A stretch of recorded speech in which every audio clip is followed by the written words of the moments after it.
ایران اور اسرائیل کی لڑائی سے اتنا ضرور سمجھ میں آتا ہے کہ حضرت امام مہدی کا ظہور ہونے والا ہے، کیونکہ اس ٹائم جو کچھ ہم اپنی آنکھوں سے دیکھ رہے ہیں، جو سارے مناظر ہماری آنکھوں کے سامنے ہیں اور جو کچھ ہو رہا ہے، یہ وہ تمام نشانیاں ہیں جو 1400 سال پہلے ہمارے نبی صلی اللہ علیہ وآلہ وسلم نے بتائی تھیں۔ اور آقا علیہ الصلوۃ والسلام نے جو امام مہدی کے آنے کا جو وقت تو متعین نہیں فرمایا، یہ تو نہیں فرمایا کہ فلاں صدی ہوگی یا فلاں ہجری ہوگی، یہ کیلنڈر کے اعتبار سے آقا علیہ السلام نے کوئی تاریخ تو نہیں بتائی، لیکن جو اس کی نشانیاں علامات بتائی ہیں وہ تقریباً ہم اپنی آنکھوں سے پوری ہوتا دیکھ رہے ہیں۔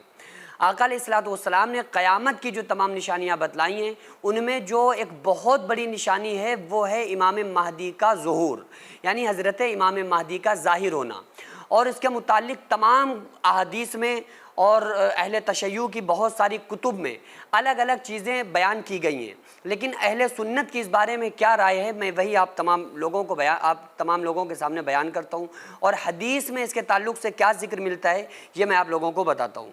مسند احمد کے اندر اور سنن ابن ماجہ کے اندر ایک حدیث موجود ہے۔ آقا علیہ الصلوۃ والسلام نے ارشاد فرمایا کہ تمہارے خزانے پر 3 افراد جو سب خلیفہ زادے ہوں گے، یعنی تمہارے خزانے میں سے 3 ایسے لوگ جو خود خلیفہ ہوں گے، خود خلیفہ زادے ہوں گے، آپس میں وہ لڑیں گے، وہ کسی ایک کو نہیں ملے گا، پھر مشرق سے سیاہ جھنڈے نکلیں گے۔ یہ آقا علیہ الصلوۃ والسلام کی ایک علامت آقا علیہ السلام نے بتلائی، ایک نشانی بتائی۔ اور ایک بہت ہی خاص روایت جو بحار الانوار جلد 52 کے اندر موجود ہے کہ خانہ کعبہ کے پاس ایک نفس زکیہ کو قتل کیا جائے گا، یعنی ایک نیک بندے کا قتل کیا جائے گا خانہ کعبہ کے قریب، اور وہ بندہ جو ہوگا وہ نیک ہوگا، اور وہ یعنی کہ یا تو بادشاہ ہوگا یا وہ خلیفہ ہوگا، اور اس کو خانہ کعبہ کے پاس میں قتل کیا جائے گا۔ اس کے قتل کے بعد امام مہدی کا ظہور ہوگا، اور بعض روایات میں آتا ہے کہ اس کے بعد 15 دن میں تقریباً حضرت امام مہدی کا ظہور ہو جائے گا۔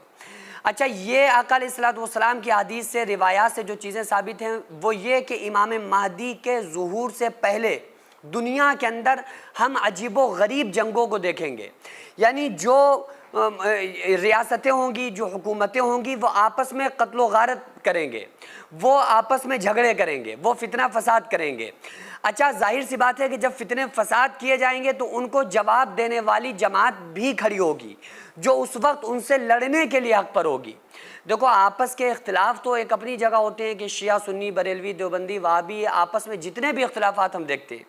یہ اختلافات انسان کے ذاتی طور پر تو ہو سکتے ہیں۔ یہ بات الگ ہے کہ انسان ان اختلافات کو کچھ بھی بنا دے اور وہ ایک دوسرے پر کفر کے فتوے لگا کے ایک دوسرے کو جہنم میں پہنچا رہے ہیں، وہ الگ بات ہے۔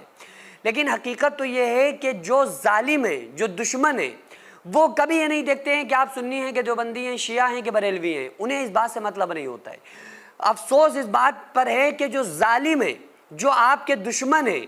وہ تو آپ کو سارے لوگوں کو مسلمان سمجھتے ہیں، لیکن آپ مسلمان ہو کر لوگوں کو مسلمان نہیں سمجھتے ہیں۔ کتنی عجیب بات ہے کہ آپ مسلمان ہو کر اپنی جماعت کے علاوہ کسی دوسری جماعت والے کو مسلمان نہیں سمجھتے ہیں، اور جو دوسرے لوگ ہیں، جو اغیار ہیں، جو آپ کے دشمن ہیں، جو ظالم ہیں،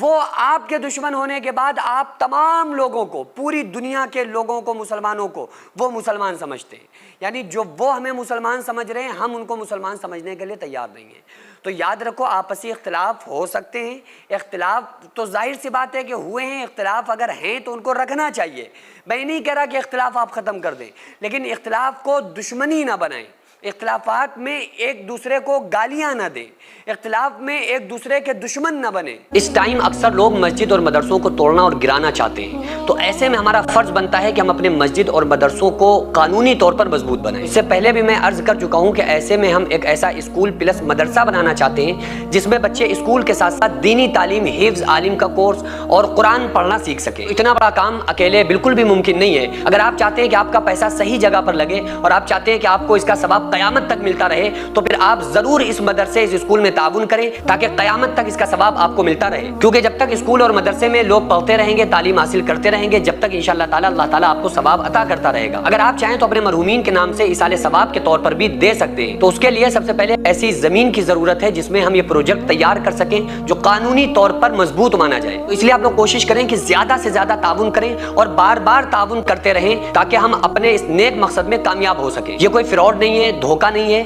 آپ چاہیں تو آپ آ کر خود یہاں پر وزٹ کر سکتے ہیں، آ کر دیکھ سکتے ہیں کہ الحمدللہ کس طرح سے یہاں پر کام ہوتے ہیں، کس طرح سے دینی کام، ملی کام، قوم کے کام، سماجی کام ہوتے ہیں۔ خود آ کر آپ وزٹ کر کے اپنی آنکھوں سے دیکھ سکتے ہیں۔ تو اسکرین پر جو آغازیہ ویلفیئر سوسائٹی کا اکاؤنٹ نمبر اور اسکینر نظر آ رہا ہے، اس پر آپ زیادہ سے زیادہ تعاون ضرور کریں۔